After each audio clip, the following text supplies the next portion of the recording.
The pen hovered over the signature line while Kendra watched me with the smile people use on old women they think are confused. Right there, Aunt Marge. It's only consent. The form approved Danny's transfer of funds and let Kendra act for him. She did not know it held a dead routing number, a revoked code, and a witness seal that would alert investigators if transmitted. Across the table, Ray Voss studied me like a weak floorboard. I signed, not quite with my real signature, then looked up. Did I do it right? Kendra relaxed. You did perfect. 8 weeks earlier, I had no plan and no proof Danny was in danger. All I had was a birthday card. It reached my Columbus condo 3 days after Danny turned 34. Beneath a picture of a fishing boat, someone had written, "Thanks for thinking of me.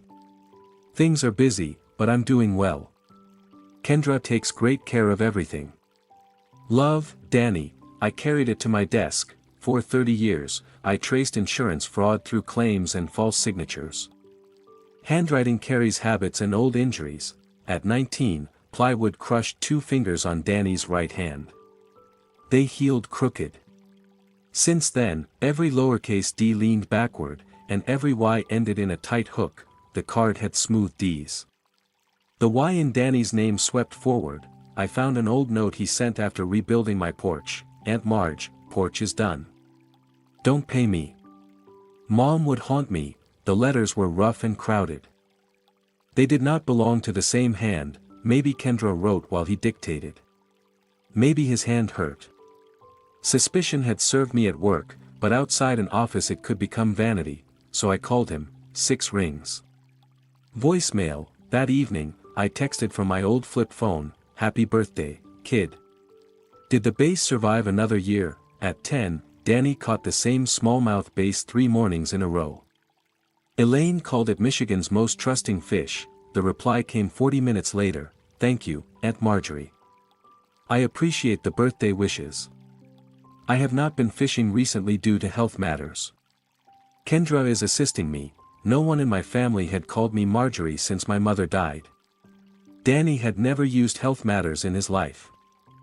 The next morning, another message appeared. "Please do not worry. I am following medical recommendations and limiting calls to reduce stress." Fraud starts with small entries that fail to reconcile. A wrong date. A false charge. A signature that remembers the name but not the hand. Danny's messages did not reconcile. I took the hidden smartphone from my kitchen drawer. My flip phone made calls. The other device looked where people did not expect. Kendra's profile called her a wife, caregiver, and community advocate. A recent photograph showed her on Danny's porch. "Caregiver life isn't glamorous," the caption said, followed by a heart.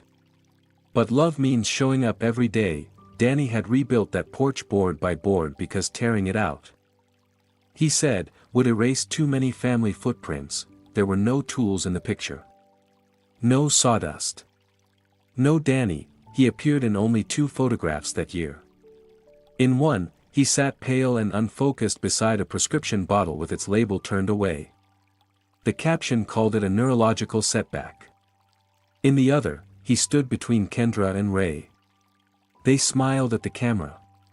Danny's eyes fixed somewhere beyond it, not fear exactly. Effort. The look of someone concentrating on appearing normal. I called Kendra, "Aunt Marge." "What a surprise. I've been trying Danny. He's resting. Good days and bad days." "What happened?" A pause. "Small, but measurable. He fell in the workshop last spring. Complications showed up later. Memory problems. Confusion." "What doctor is treating him?" "We've seen several specialists. I'd like to speak with one." Her voice stayed sweet, but colder. "Danny asked us not to share private information. I'm his aunt. And I'm his wife."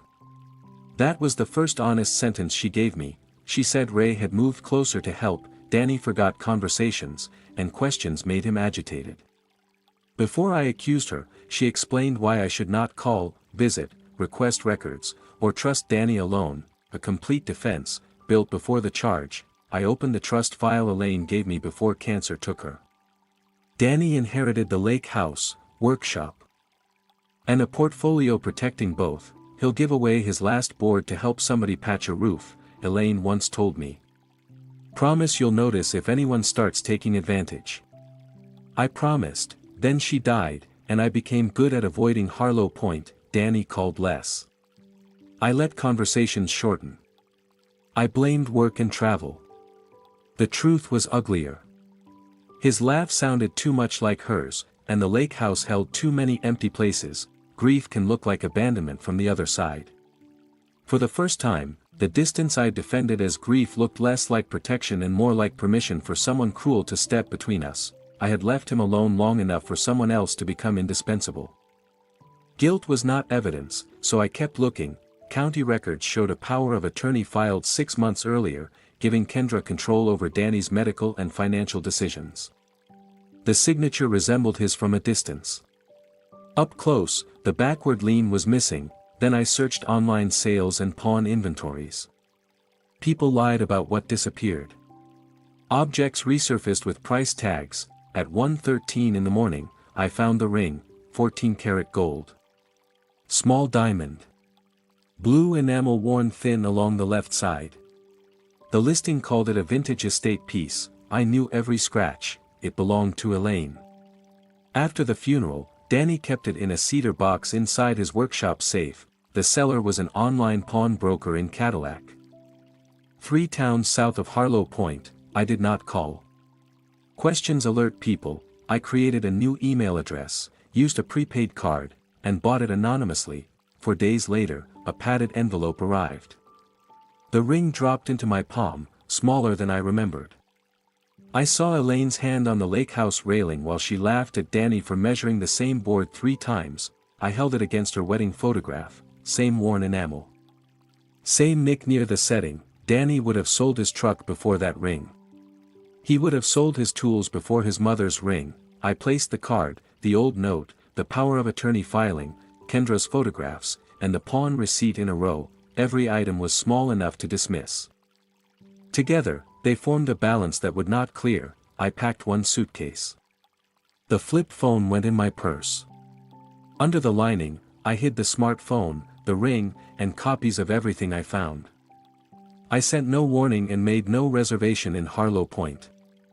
There was no ocean between us, only 7 hours of highway and the possibility that I was already late. At dawn, I started the car and pointed it north. In 30 years of fraud work, I learned one thing. Never let the numbers know you're coming. 7 hours later, Lake Michigan flashed between the pines. Before entering Harlow Point, I hid my smartphone inside my coat and set a casserole on the passenger seat. The food was store-bought. The paperwork was fiction. My story was simple. Elaine's trust needed Danny to confirm old property details. Nothing urgent. Just an aging aunt cleaning up family business. The lake house looked perfect. Fresh mulch, clean windows, flower baskets staged as happiness. Across the lane, retired pharmacist Walt Brubaker waved from his porch. I waved back. His smile vanished when he saw whose driveway I entered.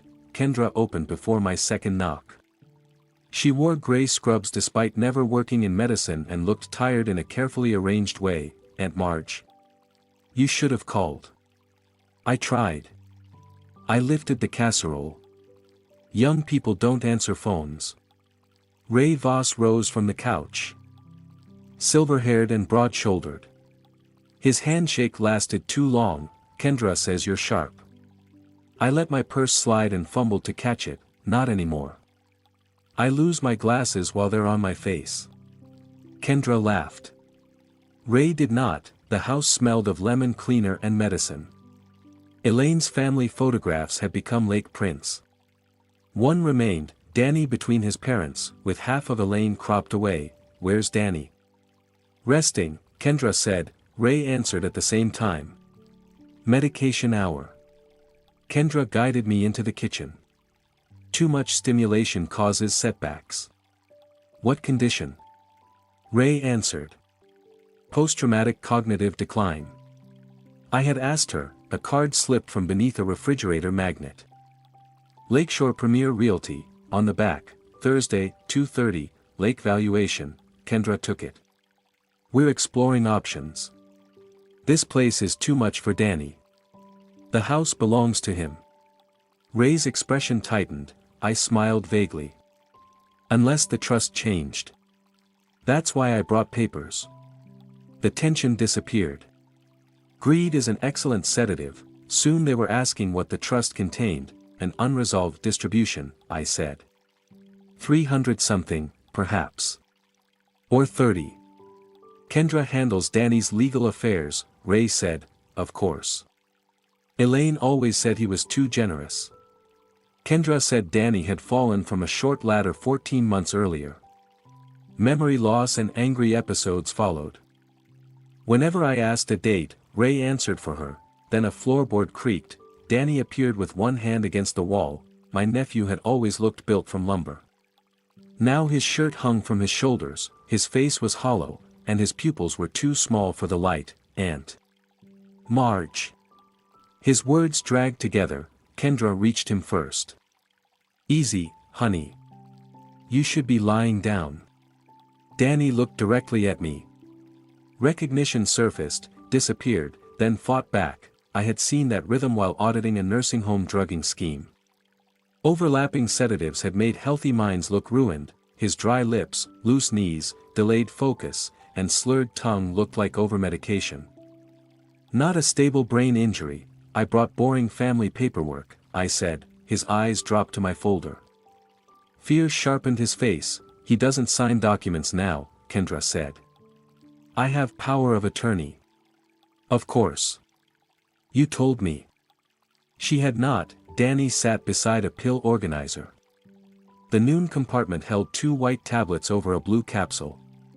Evening held the same combination. Bottles clicked inside a black tote by Kendra's feet. Does he take all those? The doctors adjust them constantly. Which doctor? Ray answered. A neurologist in Traverse City. No name.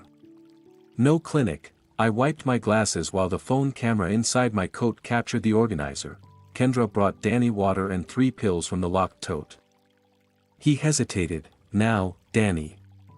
He swallowed because Ray stood behind him. I wanted to knock the glass away and take him. Rage makes quick plans.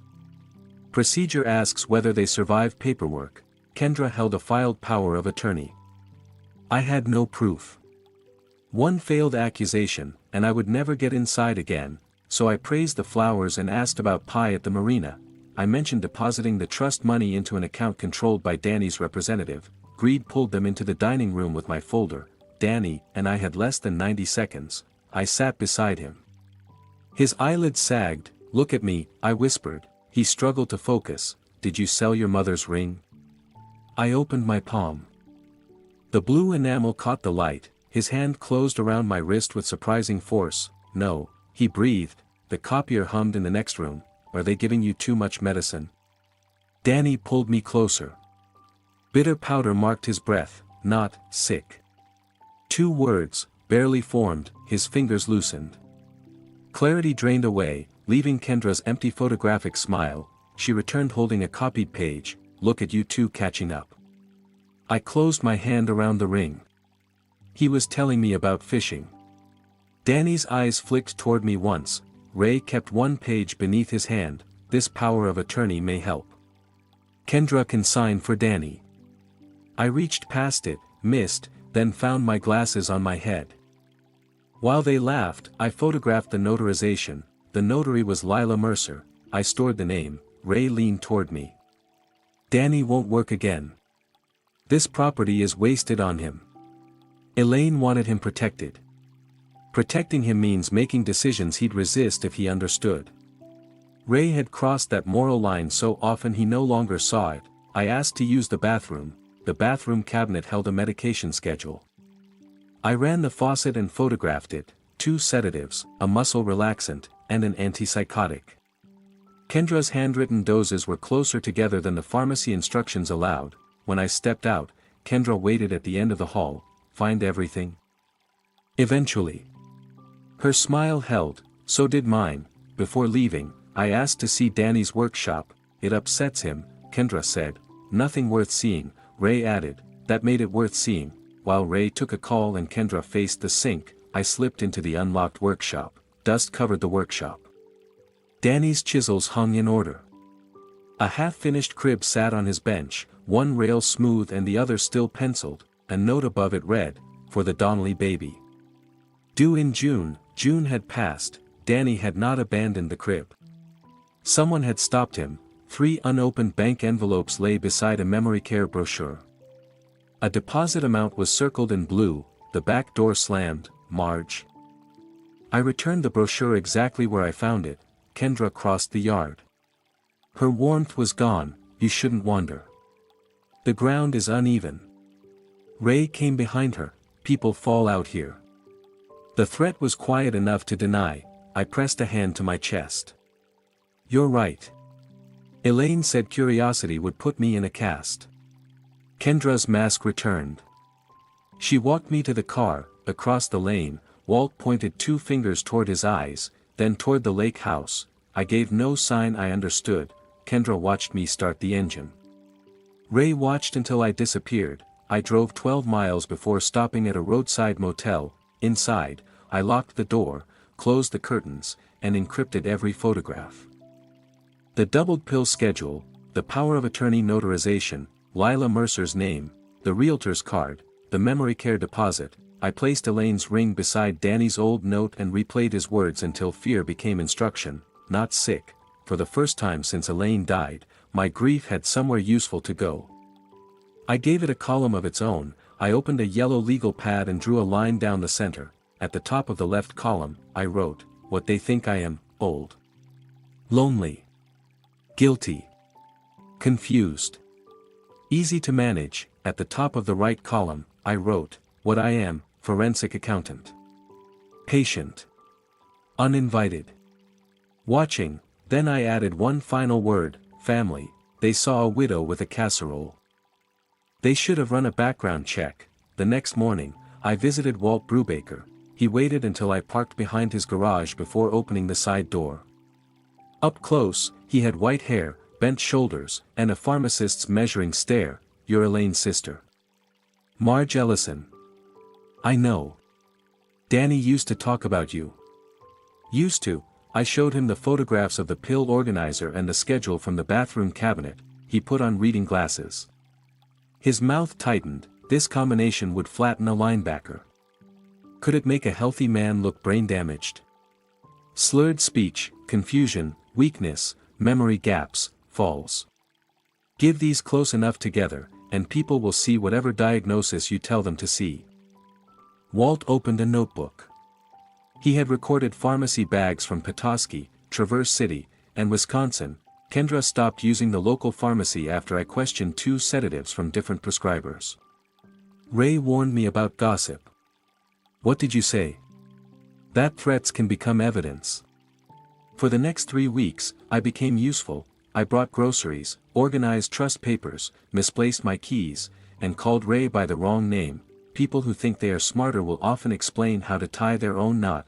Kendra began letting me visit every other afternoon. She liked having an audience for her sacrifice. "Danny gets agitated without structure," she said.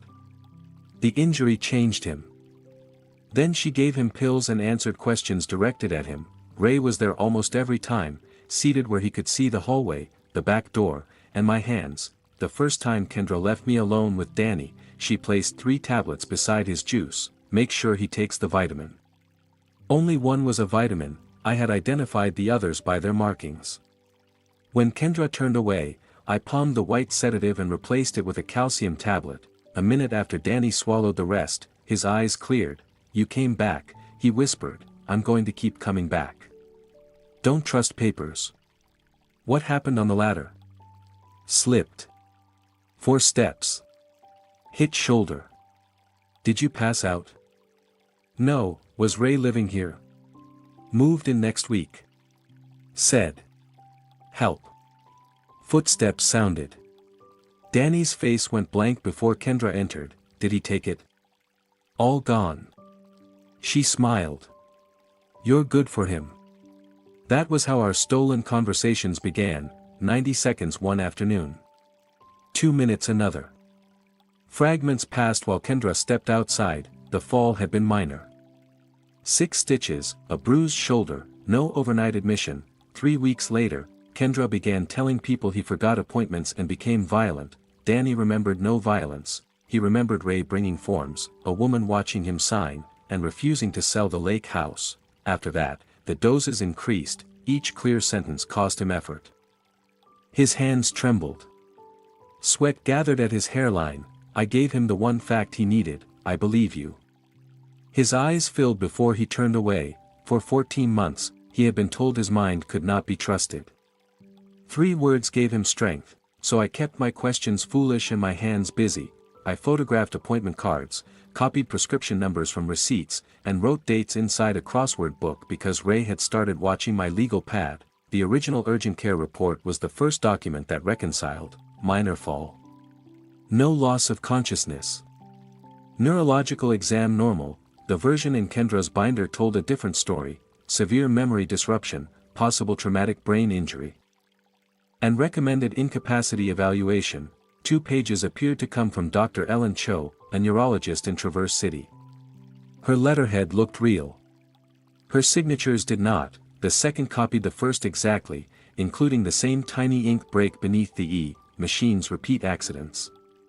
Humans do not. The power of attorney was worse. It carried Danny's false signature and a notarization by Harold Fenn. The stamp said Fenn witnessed Danny sign on March 18. I searched the county archive from my motel. Harold Fenn had died on February 2, 6 weeks before witnessing a signature from the grave. I printed the obituary and placed it beside the stamped page. The fall created the excuse.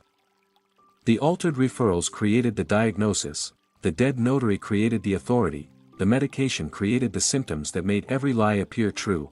But fraud always leaves plumbing, and money finds the pipes. Danny's bank envelopes gave me the institution.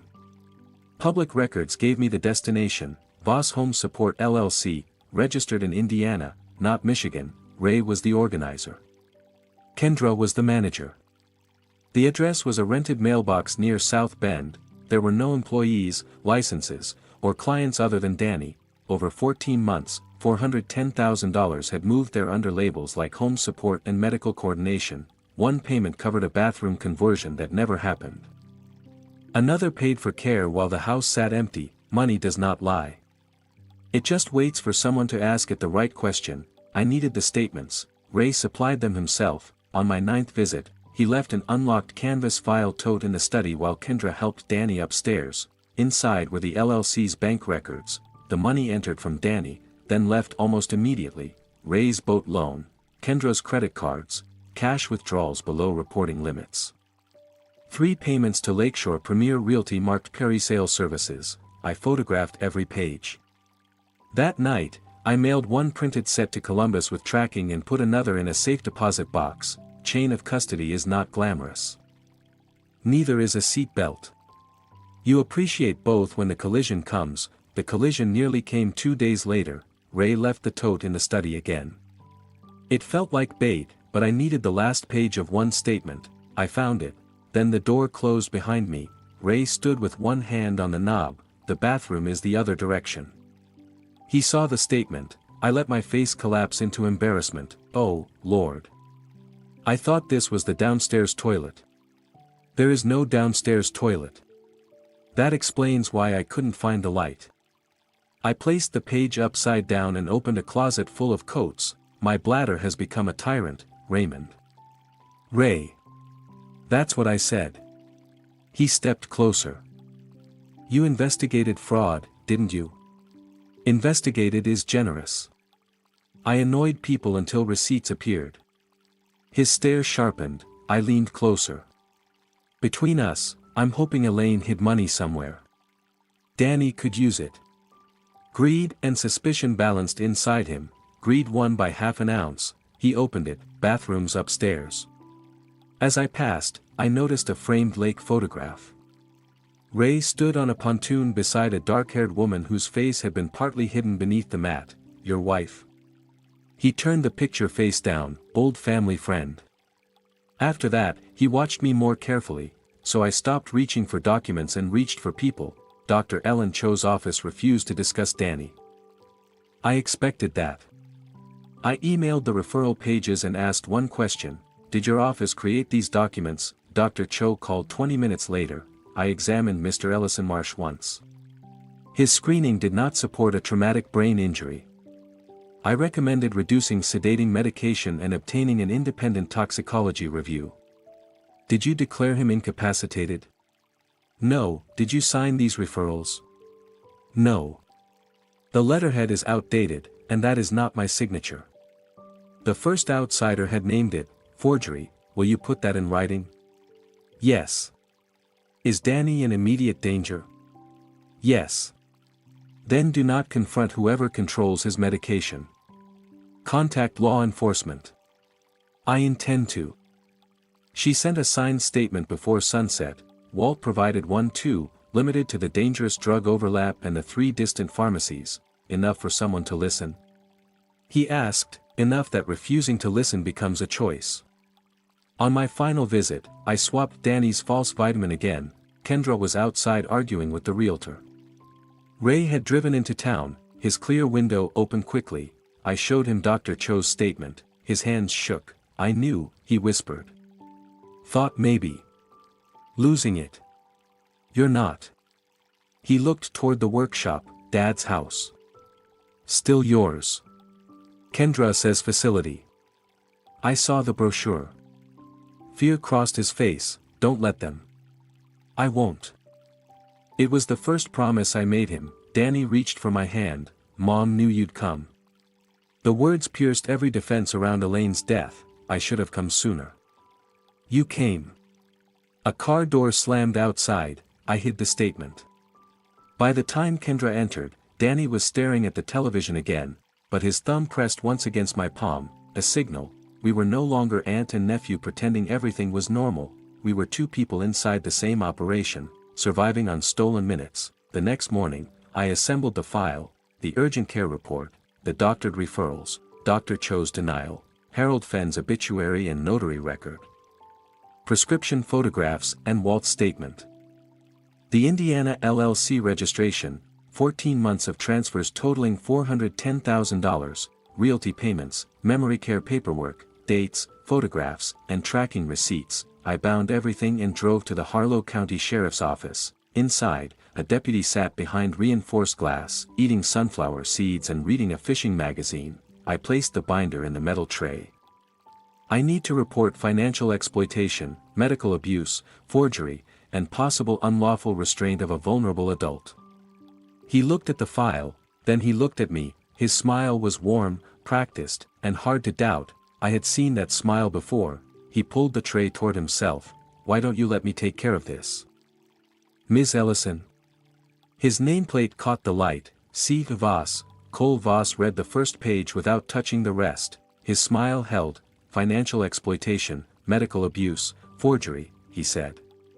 Those are serious conclusions for someone who isn't a doctor or an attorney. I brought statements from both. My nephew is being drugged while his money moves through an Indiana company. Cole gave me an incident number on the back of his card and promised a call within 48 hours. When I asked for a stamped report, he said, "This system works through me." Day 10, Cole said the medical records needed authentication, although Dr. Cho's signed denial sat inside the file. On day 14, I returned to the sheriff's office. A young deputy searched the computer twice. There's no report under your name. I showed him Cole's card. He entered the incident number, that belongs to a boat trailer theft from last winter. I asked for a supervisor. Lieutenant Mercer brought me into a windowless room and listened without taking notes. Deputy Voss says you brought family documents but declined to make a formal complaint. He also noted concerns about your emotional state. That is false. My emotional state produced bank statements, a dead notary, and a physician's forgery declaration. Mercer folded his hands. Deputy Voss is related to the family, correct? I had not told him that. Public records had confirmed it that morning. Cole's mother and Ray were siblings, making Kendra his first cousin. Their photographs appeared together at church fundraisers and fishing tournaments. Yes, I said. He is related to the people I reported. That does not prove misconduct. No. Making the report disappear does. The retaliation began before I reached my motel. Kendra called from Danny's phone, "Aunt Marge, we need some space." "What happened?" "Your visits leave Danny confused. His doctor says you agitate him." "Which doctor?" "That's private. Let me hear Danny say he doesn't want me there." A pause. Behind her voice, I heard a television and the rattle of pills. Her sweetness vanished. "You are not welcome at our home anymore." I drove there anyway, not to enter, only to see. "For sale, sale pending." I pulled onto Walt's property. He met me behind his shed and handed me binoculars. Through the trees, I saw Kendra guiding Danny along the side deck. One hand locked around his elbow. Ray followed behind them. Danny looked thinner than he had 2 weeks earlier. His pupils were pinpoints. His steps landed wide and uncertain. Danny did not wave back. I called the realtor from a prepaid number and pretended to be searching for lake property. The agent was proud of the fast sale, cash buyer. Closing in 26 days, county filings confirmed the date, the $1.1 million price, and Kendra's signature under a power of attorney notarized by a dead man, $9,000 from Danny's account to Pinewood Memory Care. Non-refundable placement deposit, admission date, the morning after closing. Pinewood sat 4 hours south, near the Indiana mailbox used by Voss Home Support LLC. Its website showed locked memory units beneath captions about dignity. Once admitted under fraudulent papers, he would become harder to reach and easier to call unreliable. His house and workshop would be gone, and his remaining money would fund his silence. Pinewood confirmed only that Kendra was responsible and Ray the emergency contact. That evening, I sat on the motel bed with Elaine's ring in my palm and admitted the truth. I had made things worse. Before my report, they tolerated me because I looked useful. After Cole warned them, they blocked my visits, increased Danny's medication, accelerated the sale, and paid for his removal. My evidence had not protected him. It had shown Ray where the danger stood. The ring marked my palm. Elaine had trusted me to notice, and I had handed Ray the clock. For the first time in 30 years, I saw no next column. Walt found me outside a diner the next morning. I told him everything. "I pushed too soon," I said. "You pushed where the floor was rotten. I may have cost Danny his chance." "You audited liars for 30 years. Audit this one." "No. Audit the man who taught them." Ray was running schemes before Kendra could drive. People here call him unlucky. Businesses fail. Partners disappear. Women fall. Somehow Ray keeps the paperwork. What women? His first wife. Carol. The name unlocked the half-cropped face in Ray's hallway photograph. Walt remembered Carol as quiet and dark-haired. In 1998, she drowned in Torch Lake after falling from a rented pontoon. Local woman drowns during evening boat trip. The newspaper showed Ray near the marina, wrapped in a blanket. Carol's body was recovered the next morning, and her death was ruled accidental. 8 months before Carol died, she fell down the steps behind their rental home. Ray told friends she became forgetful. A physician's note described confusion and recommended help with finances. 2 weeks later, Carol signed a power of attorney giving Ray control. 3 months after that, he refinanced property she had inherited from her father. After the drowning, he collected life insurance, sold the property, and left town with 9-year-old Kendra. No document proved murder. There was no surviving toxicology sample, no witness to a struggle, and no confession hidden in an archive. There was only structure. I placed the 1998 clipping beside the current real estate photograph. Both showed dark water, pale dock boards, and trees pressing close to shore. He was reprinting an old ledger. One supplemental note made the pattern darker. Ray returned the pontoon before Carol's body was found. The rental employee wrote that the deck had been washed because someone spilled wine. The deputy who called that ordinary cleanup was Cole's father. Harlow Point had not developed a blind spot around Ray. It had inherited one. At dusk, I parked where the trees hid my car and watched the lake house. Through an upstairs window, Kendra stood beside Danny's bed holding an oral medication syringe. She stared at it before pressing the dose into his mouth. Ray entered. Kendra flinched when he touched her shoulder. He said something, and she nodded. Then he checked Danny's mouth himself. For 1 second, she looked less like Ray's partner than another person trained never to refuse him. I could have pitied her if she had stopped. She adjusted Danny's blanket, picked up the medication log, and wrote down a false time. Whatever Ray taught her, she was choosing to continue it. I called the Michigan Attorney General's Financial Crimes Division from the smartphone no one knew I carried. The intake specialist tried to send me back to local police. I gave her 2 facts: the company receiving the victim's money is registered in Indiana, and the Michigan power of attorney was notarized 6 weeks after the notary died. Investigator Priya Natrajan answered with the guarded tone of someone who believed documents before emotion. I began with dates, account numbers, jurisdictions, and contradictions. 410,000 moved into an Indiana LLC.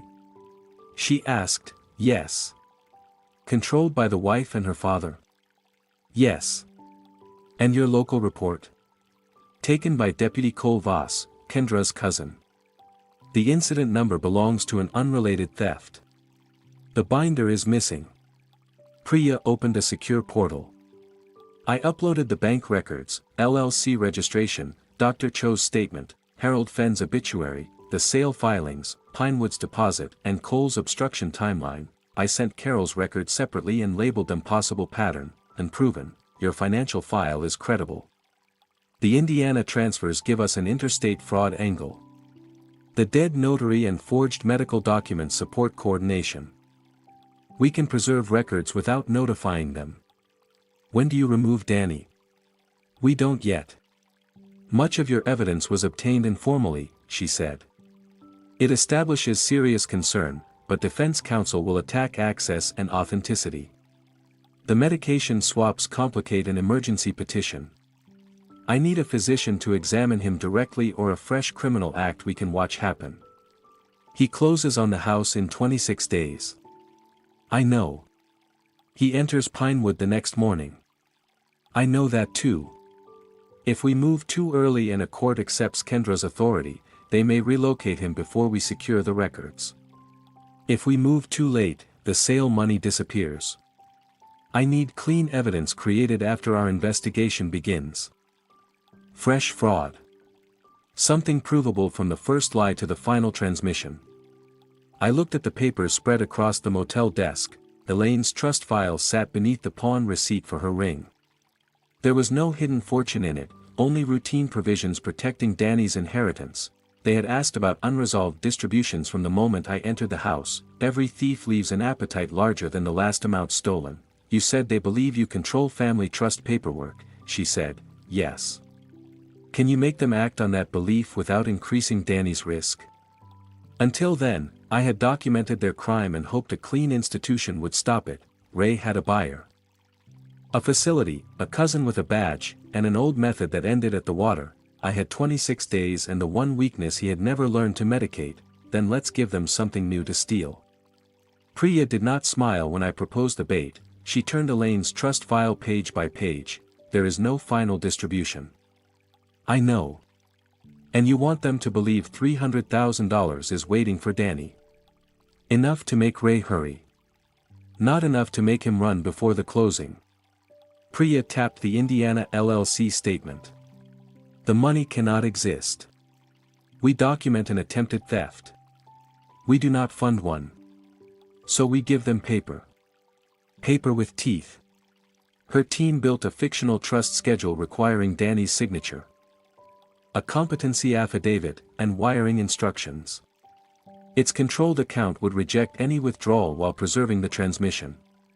If Ray or Kendra forged the packet or routed it to Voss Home Support LLC, the fresh fraud would be theirs from beginning to end. That mattered.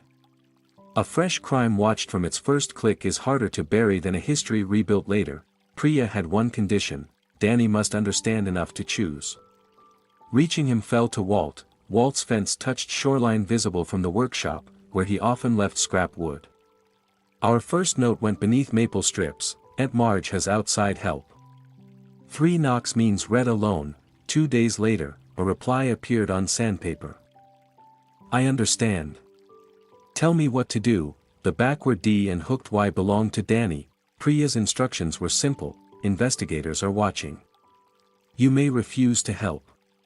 If you choose to sign, misspell your last name as Ellison March. Hide only extra pills you can safely avoid. Stay alive first, Danny wrote back. I choose to help. Walt soon found tablets hidden in wrappers. Danny avoided only the extra doses Kendra used before appointments. Stopping everything could expose him or trigger withdrawal. His messages sharpened. Closing moved to Friday, Dad's pen in Ray's desk, Kendra crying at night. Priya thought Kendra might fear Ray. I agreed, but fear explained her choices. It did not erase them. My part began with an apology. I called Kendra and let my voice shake. I owe you one. For what? For acting like an auditor when Danny needed family. I found another schedule in Elaine's trust. I should have handled it years ago. What schedule? A final distribution. About $300,000. It belongs to Danny. Her breath changed. Not a gasp. Just a quiet intake, the sound greed makes when it first sees a door. Why didn't anyone know? I missed it.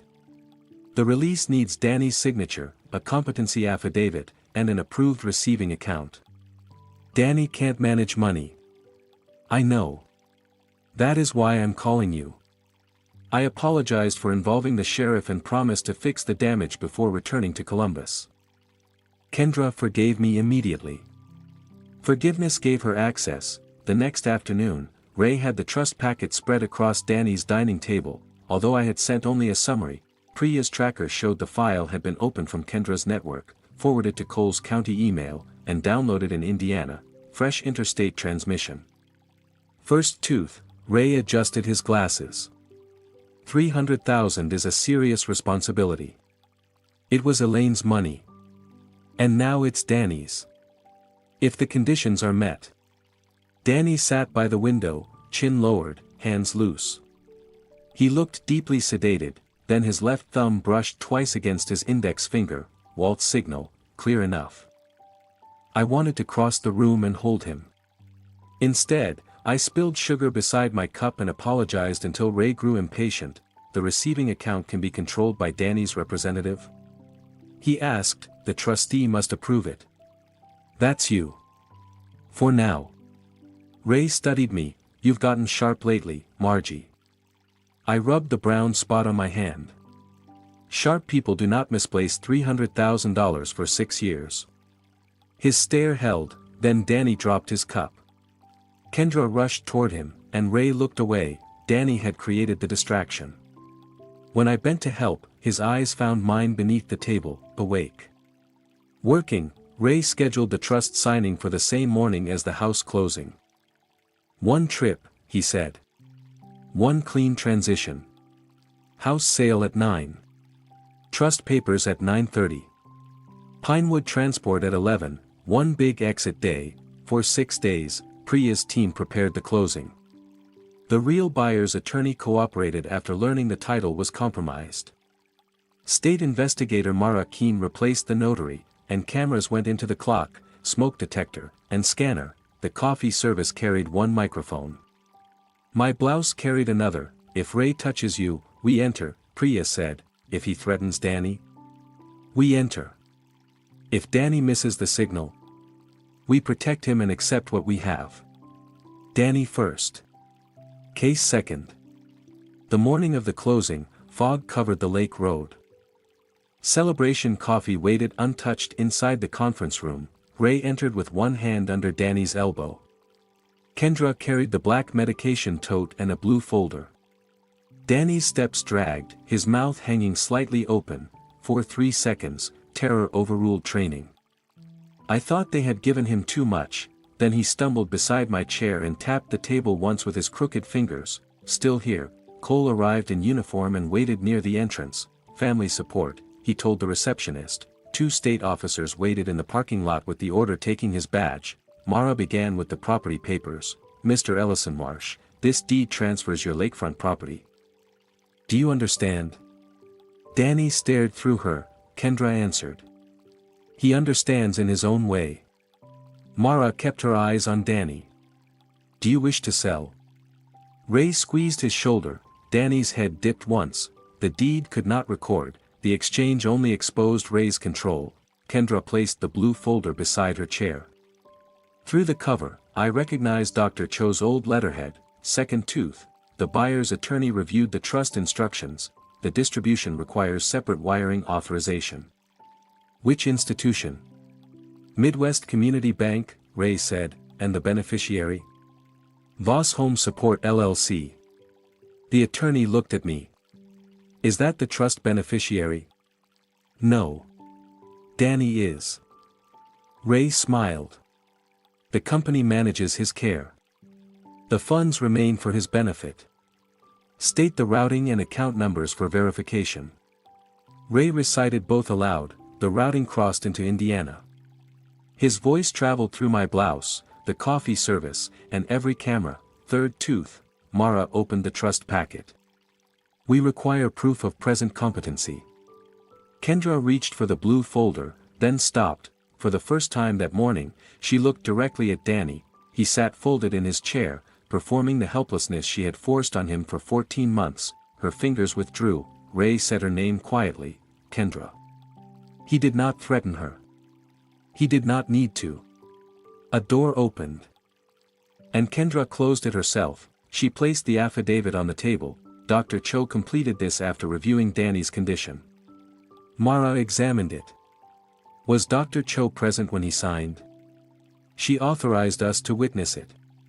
That is not what this form states. Ray leaned forward. Are we here to solve problems or manufacture them? I'm here to notarize facts. The room cooled. Ray turned to me. You brought us here. You understand Danny needs assistance. My wire felt hot against my skin. I understand what I can see. His eyes narrowed. For one long beat, I thought he had found the seam in my performance. Then the attorney mentioned the distribution deadline. If the packet is not completed today, the funds revert under the trust terms.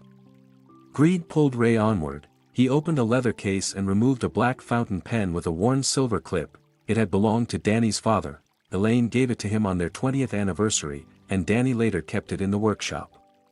Ray had looted more than money. Use this, Ray said. Your dad's pen. You remember it. Danny's eyes stayed dull, but a muscle moved in his jaw. Ray placed the pen between his crooked fingers. Mara pushed the page forward. Sign only if you choose to. Ray covered Danny's wrist. Come on, son. Just like we practiced. There it was, not assistance. Rehearsal, recorded from 3 angles. Danny let Ray guide his hand. The nib scratched across the paper.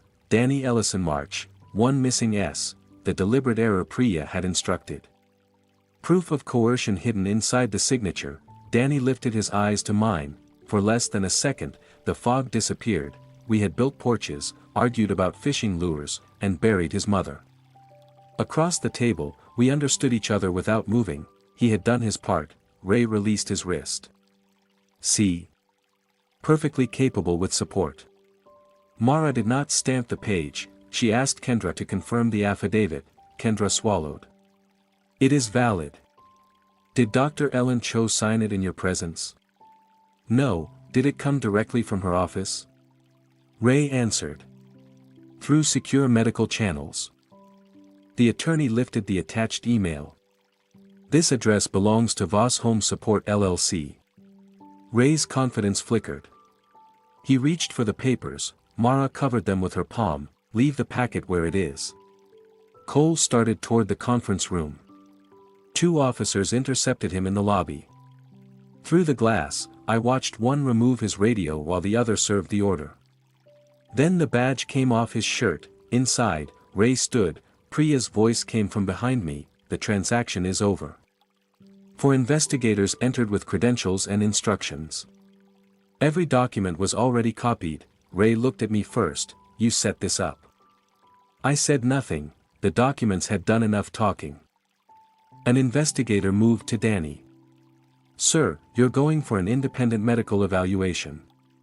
You are not going to Pinewood. Danny closed his eyes. His shoulders shook once. relief can resemble collapse when someone has carried fear too long. Kendra reached toward him. He pulled his hand away. That small refusal changed her face more than the handcuffs did.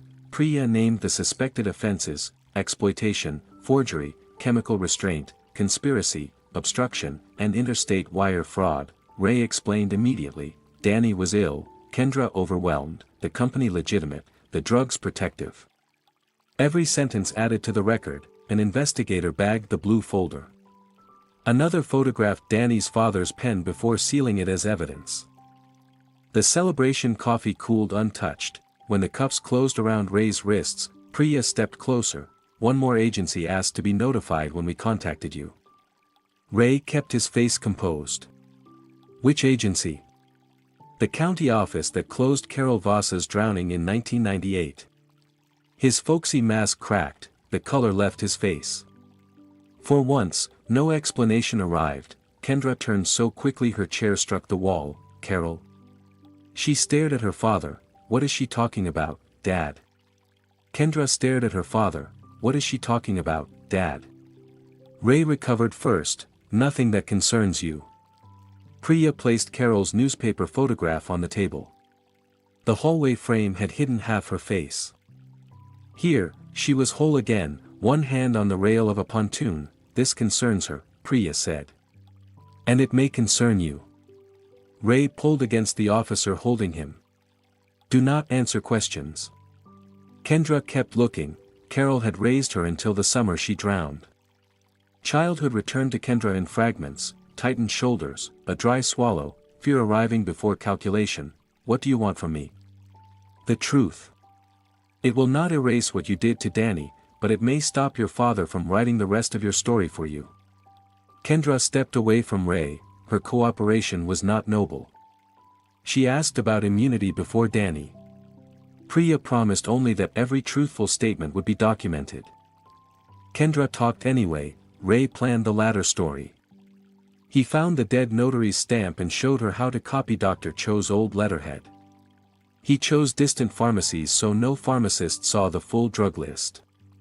He created Voss Home Support LLC, set the withdrawal amounts, and taught Kendra which lies to repeat. When Danny refused to sell, Ray suggested increasing the evening doses. Kendra signed the medication logs. That choice belonged to her. Then Priya opened Carol's file. I was 9, Kendra said. Dad woke me before sunrise and said Carol went swimming alone. Where was he? In the kitchen. Fully dressed. Wet. Kendra shook her head. Ray had told investigators he jumped into the lake searching for Carol. Kendra remembered dry shoes and a blue towel burning behind their rental house. Ray said it smelled like gasoline because he had cleaned the boat motor. Her memory did not prove murder. Childhood recollections bend under grief and time, but it reopened the question. No prosecutor promised a homicide charge or pretended an old lake would surrender every secret on command. For 27 years, Carol had been a closed account. Now disputed marked the cover. Danny spent his first night away from the house in a monitored hospital room. Tests found sedative levels far beyond anything listed in his legitimate records. His body had adapted to being chemically buried, so the doctors reduced the drugs slowly. Recovery was not a sunrise, it was shaking hands, sweat-soaked sheets, nausea, headaches, and hours when Danny could not remember whether he had already asked a question. Some mornings he accused me of moving his tools. Other mornings he apologized for accusations he could not recall making. I stayed. Walt brought bad coffee. Dr. Cho supervised the neurological work. By the third week, Danny walked without holding the rail. By the fifth, he slept 4 hours without waking in panic. When he asked for his workshop keys, the therapist said he was not ready. He did not argue. Before Ray, Danny measured life by what his hands could build. Now he studied them as if they had failed him. The state stopped the sale before the deed recorded. The forged power of attorney was voided, the Pinewood admission cancelled, and the lake house returned fully to Danny. Investigators traced vehicles, a boat, brokerage transfers, and cash moved through Voss Home Support LLC. Seized assets and restitution returned roughly $340,000, not the full $410,000. Fraud consumes money while hiding it. Danny read the recovery statement twice. I thought I'd feel more. Money returning is not time returning. But it gives you choices. He folded the statement into Elaine's cedar box. Cole Voss resigned before his disciplinary hearing, then pleaded to obstruction, evidence tampering, and misuse of law enforcement records. His badge disappeared with the authority he treated like family property. Ray went to trial first. The prosecution did not call him a mastermind. They showed his system, the dead notary, forged referrals, medication schedule, interstate company, recorded closing, and his hand covering Danny's wrist while he said, "Just like we practiced." Kendra testified for 2 days. She described Ray's coaching and how he used Carol's story whenever she hesitated. "People disappear," he once told her. "Paper stays." Ray watched his daughter repeat those words under oath. The jury convicted him of fraud, conspiracy, forgery, financial exploitation, and false imprisonment through chemical restraint. The judge sentenced him to 19 years. Carol's investigation continued separately. The judge did not punish Ray for an unproven death, and Priya never pretended otherwise. Honest justice has limits. Ray would serve 19 years for what the documents proved while another file remained open for what the lake might still be hiding. Kendra expected cooperation to save her. It did not. Her attorney described fear and years under Ray's control. All of it was true. Then the prosecutor displayed the half-finished crib from Danny's workshop. The judge studied the photograph. "Your husband was building something for a neighbor's child while you recorded false medication times and helped take his home. Your father influenced you. He did not move your hand across every page." Kendra received 7 years. She cried only after the number was read. "I felt no triumph watching her leave. Revenge had sounded cleaner when it was only a plan. Consequences have faces, even when they are deserved." Winter settled over the lake before Danny returned home. He slept downstairs, kept every curtain open, and removed the lock from the medication cabinet. Priya found Carol's surviving sister, who requested a restored copy of the hallway photograph with no one cropped away. Danny hung it beside Elaine's wedding photograph. 2 women returned to the wall. Neither could speak, but both had stopped disappearing. In January, a certified letter arrived from prison. Ray Voss was printed in the return corner. Danny turned it over once. "You want to know what it says?" "No." He carried it to the workshop stove and laid the unopened envelope on the coals. The paper curled inward. Ray's name blackened first. Danny watched until the last white edge became ash, then shut the door. No speech. No forgiveness. Done. His hands still shook when he returned to the workbench. The crib waited beneath a canvas sheet. He began with sandpaper because sandpaper forgives trembling. Then came measuring, clamping, and small cuts. One March morning, sunlight filled the workshop with sawdust. Danny placed a chisel against the maple rail. His right hand steadied, not perfectly. Not forever, long enough. The blade moved through the wood in one clean line. He stared at the curl on the bench. Then he laughed. It was the sound I had spent years avoiding because it reminded me of Elaine. This time, I let it hurt. This time, I stayed. By spring, the crib was finished. Danny delivered it to the Donnellys before their second child came home. They cried over the carved lake waves along the headboard. On the porch afterward, I gave him a small brass chain. Elaine's recovered engagement ring hung from one end. Danny's toolbox key hung from the other. Jewelry for a toolbox? Your mother's collateral. For what? The next thing you build. He looped the chain through the key ring and let the blue enamel rest against the worn brass.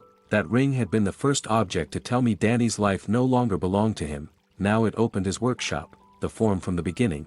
The one Kendra watched me sign while I played the confused aunt, was not a real consent form. It was the bait affidavit Priya's team had neutralized before putting it in my hands. Dead routing number, revoked authorization, witness seal. The first domino fell when Kendra looked at an older woman, saw weakness, and decided one more signature belonged to her. A year after the birthday card, I still lived in Harlow Point. I came north believing revenge would quiet my grief. It did not. Revenge was an audit. It exposed false entries, recovered what could be recovered, and assigned every debt to the person who created it. Necessary work, cold work, but an audit builds nothing. Danny did. He repaired the porch before summer. using maple left from the crib. In the evenings, we sat facing the lake while his toolbox rested near the door, Elaine's ring tapping softly against the key whenever the wind moved it. People think revenge is fire. It isn't. It's arithmetic. You find every number they hid, put each one back where it belongs, and when the ledger balances, you close the book and go build something.